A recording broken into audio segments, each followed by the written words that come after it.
Right, we start with Chelsea and a development which could threaten the sale and therefore the future of the club. The story, reported by The Times, centres on the current owner Roman Abramovich. As you can see, our chief reporter Kaveh Solokol is here. Right, Kaveh, what is this development? Look, I think we have to go back 2 months ago. That is when Roman Abramovich put Chelsea up for sale. He said it was a very difficult decision for him, and he also made it clear that he was not going to ask for the loans that he'd made to the club, totalling £1.5 billion, to be repaid. And he also said that all the proceeds from the sale would go into a charitable foundation, and that money would be given to all of the victims of the war in Ukraine. Now, just 8 days after that, on the 10th of March, he was sanctioned by the United Kingdom government. Now, that meant that he had to stop doing business in the UK. All his businesses had to stop. Nobody could do business with him, except a special exception was made for Chelsea Football Club, because Chelsea, according to the government, are a cultural asset. So they were given a licence, which meant that they were allowed to operate until the end of this month, the 31st of May.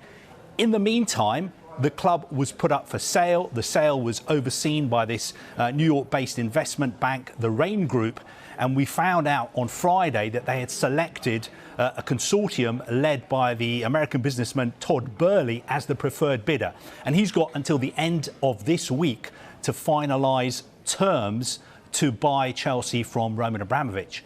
But what has emerged this afternoon, first reported by Matt Lawton in The Times, is that last week some of the bidders were told that Roman Abramovich or a company linked to him actually wanted to be repaid the loans that he'd made to Chelsea.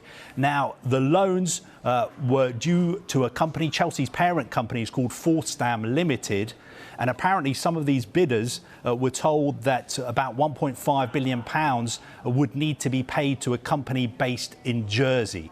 Now, this is according to some of the bidders. Now, of course, what that would mean is that Roman Abramovich was not writing off his loans of £1.5 billion. And ultimately, that money could find its way back to Roman Abramovich. Now, there's no way the government are going to stand for that, because Roman Abramovich is sanctioned. Now, what the UK government are saying is that Chelsea has to be sold and Roman Abramovich cannot get any of the proceeds. So this is something we've talked about a lot.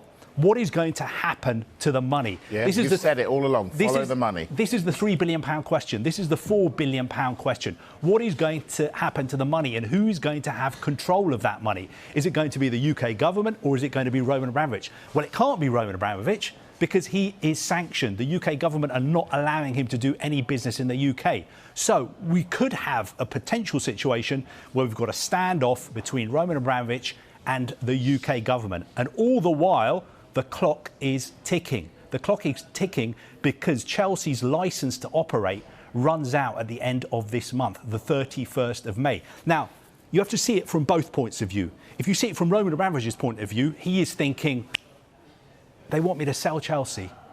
£2.5 billion I'm going to sell it for. I'm not going to get any of that money. I'm going to lose all that money. I'm going to lose the club as well. And I'm going to lose the £1.5 billion that I've lent the club. That is from Roman Abramovich's point of view. From the other point of view, UK government are saying, look at what is happening in Ukraine. Look at what Russia is doing in Ukraine. Roman Abramovich is somebody who is linked to the Russian government. He's linked to Vladimir Putin. That is why he's sanctioned. We cannot have him doing any business in the UK. We cannot have him making 1p in the UK. And in the middle of all this, a stuck Chelsea Football Club.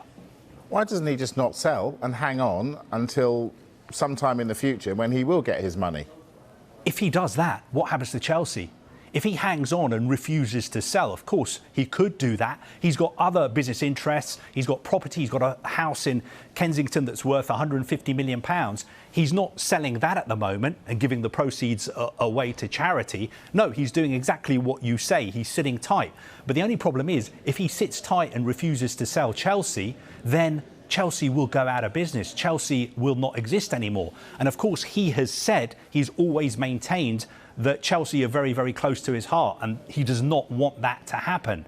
But if that was to happen, who would Chelsea supporters blame? Would they blame Roman Abramovich or would they blame the UK government? So the clock is ticking, not just for Roman Abramovich, but also for the UK government, because they can't have a situation on their hands when at the end of this month, Chelsea's licence to operate expires and potentially one of the biggest clubs in the world could go out of business. Now, of course, we've contacted people close to Roman Abramovich, we've contacted people close to Chelsea, and they're not commenting on this at the moment.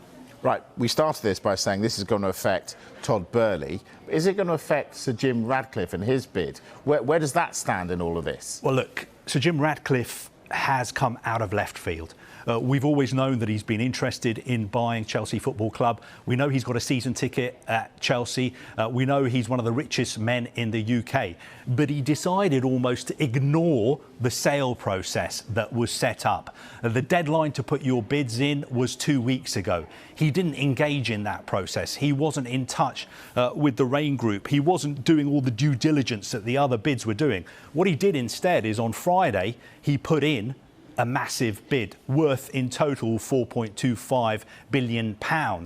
But he hasn't been part of the process. So I would think it's difficult for the Rain Group to consider his bid. But of course, his bid is still there in the background and he remains interested in buying Chelsea. But we've still got the problem. If Jim Ratcliffe was to buy Chelsea, what would happen to the money? Who is going to control that money? It's going to go into a frozen bank account. Whose name is going to be on that bank account? Is Roman Abramovich going to agree to the government having total control over that money? That is what we need to see over the next few days. But as we've always said, it is about Chelsea Football Club and the future of Chelsea Football Club, but it's also about the money. It's about that £3 or £4 billion. As the great Jerry Maguire said, show me the money. Kaveh Solokol, Chief Reporter, thank you.